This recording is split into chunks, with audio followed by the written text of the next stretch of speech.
आमची हजारो प्रशिक्षणार्थी होती. आम्हाला लाठीचार्ज झाला, आम्हाला पण पकडून नेण्यात आलं आणि आमची पण मागणी एकच होती की तुम्ही प्रशिक्षण दिलं आणि प्रशिक्षण दिल्यानंतर आम्हाला काम द्या, काम द्या, बस काम द्या. कारण त्यांनीच म्हणलं होतं का प्रशिक्षण पूर्ण केल्यानंतर तुम्हाला त्याच जागी त्याच आस्थापनेमध्ये तुम्हाला नोकरी देण्यात येईल. पण अद्यापही 11 महिने झाले, त्यानंतरचाही काळ झाला, पण अद्यापही कुणालाही शासकीय नोकरी प्राप्त झाली नाही.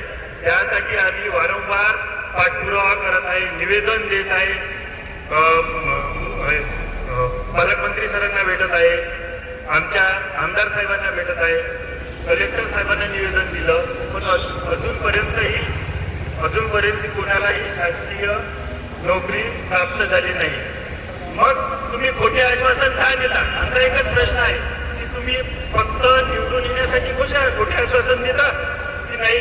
मुख्यमंत्र्याचे लाडके भाऊ, हा तर खूप मोठे मुख्यमंत्र्याचे लाडके भाऊ, खरंच स्वतःचे लाडके भाऊ असते तर काय रस्त्यावर सोडलं असतं का? माझा मुख्यमंत्र्याला एक प्रश्न आहे की खरंच मुख्यमंत्र्याचे लाडके भाऊ असते तर काय रस्त्यावर सोडलं असतं का? आज रस्त्यावर मीच नाही, हजारो आमच्या वर्धा जिल्ह्यात नाही तर पूर्ण महाराष्ट्रात सेम सिच्युएशन आहे, सेम परिस्थिती आहे. त्या परिस्थितीसाठी आम्ही पुन्हा एकदा कलेक्टर ऑफिसमध्ये निवेदन देण्यासाठी आलो आणि तेच आम्ही त्या संदर्भात आम्ही चाललो होतो.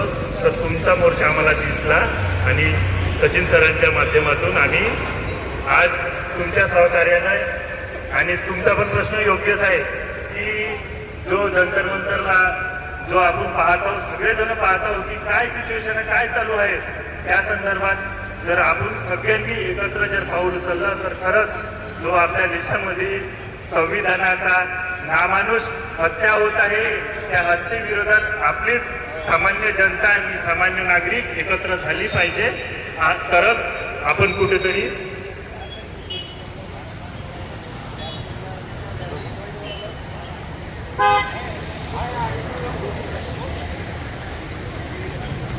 एकत्र आली पाहिजे. तरच आपण कुठेतरी एकत्र एकजुटीने आपला प्रश्न मार्गी लावू शकतो आणि शासनापर्यंत वारंवार निवेदन देऊन आणि पाठपुरावा करूनच आपलं मागणी त्यांच्यापर्यंत जाऊ शकतो. त्यासाठी सगळ्यांनी एकत्र येणं खूप मोठी गरज आहे. हे बघा, आम्हाला ते गेलेलं मुख्यमंत्री साहेब, कौशल्य विभाग मंत्री लोढा साहेब आणि एकनाथ शिंदे साहेब यांनी दिलेल्या आश्वासनाचा एक व्हिडिओ मी तुमच्यासमोर सादर करीत आहोत.